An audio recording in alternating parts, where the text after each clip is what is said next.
Hello and welcome to the WABT training webinar, the fifth part, Emotional Stability, a part of the Big Five model.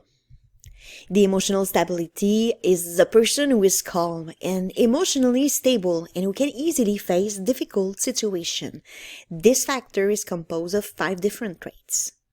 The first one is peace of mind, a person's degree of tranquility in relation to past and future events at work.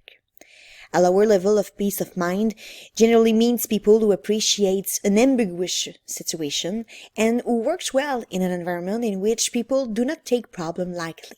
They prefer previsibility. A disadvantage of having a lower level of peace of mind is that they may worries about past or future events which may detract from focusing on the task at hand.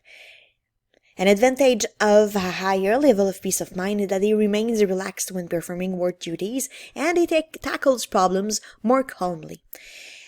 On the other hand, they may not adequately perceive the dangers or the risk involved in some situations.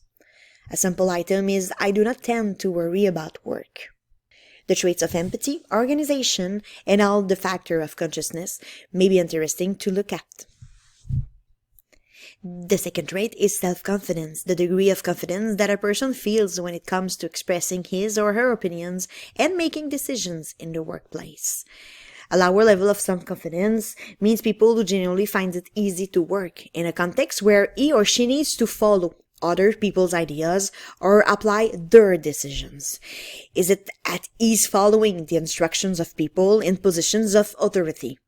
The disadvantage of that is that they may have difficulty defending and making progress on his or her own ideas.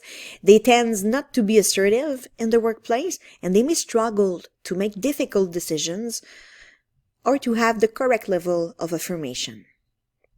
An advantage of being self-confident is to be extremely comfortable defending their ideas and being sure of himself or herself.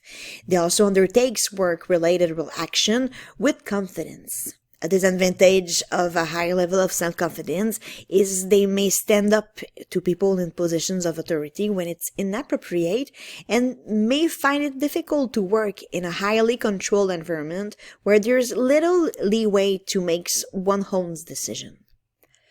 A sample item is, at work, I hesitate to disagree with my supervisor when we do not share opinions.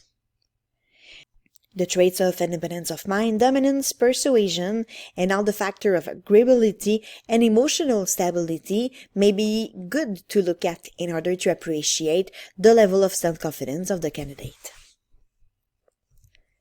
The independence of mind now is the degree to which the person takes others' opinions into account when making a decision.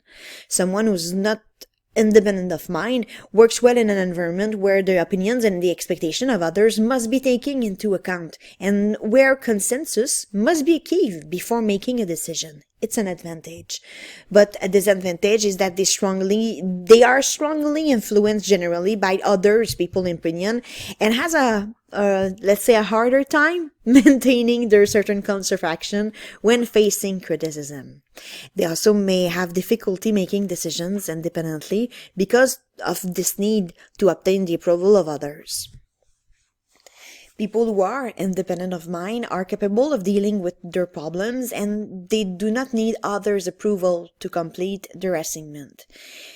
They may have difficulty taking into consideration other people's opinion and advice, which may be a disadvantage, and they may also make decisions that are not ideal because others' views are not considered.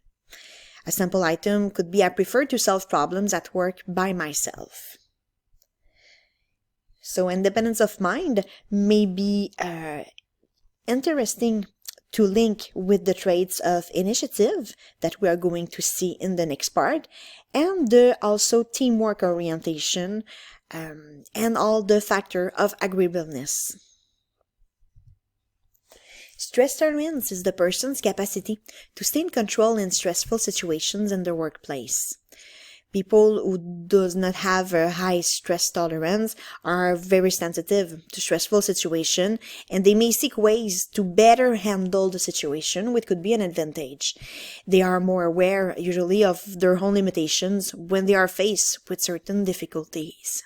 A disadvantage of that is that these person's judgments may be affected in situations where stress is at the maximum, and they may burn out and become ineffective in work environments involving continuous stress.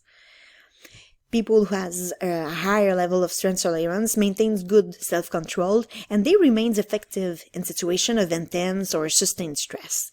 They react confidently to stressful situation, but on the other hand, they may become bored in work environment with little stress and being less interested in holding a more routine, predictable position. A simple item is I become more nervous when the stakes at work are important.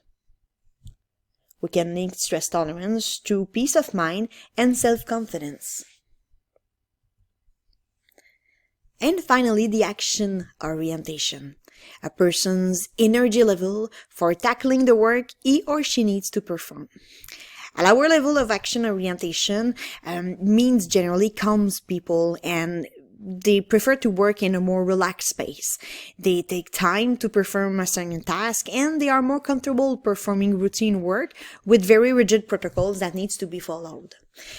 These person also generally avoids activities that demand a high degree of responsiveness or a more rapid pace of work, which could be a disadvantage.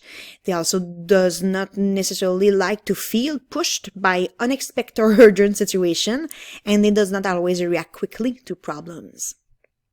People who are very action-oriented are generally energetic, tackling their work. They are able to lead multiple projects at the same time, and they like that, and they are able to take rapid action.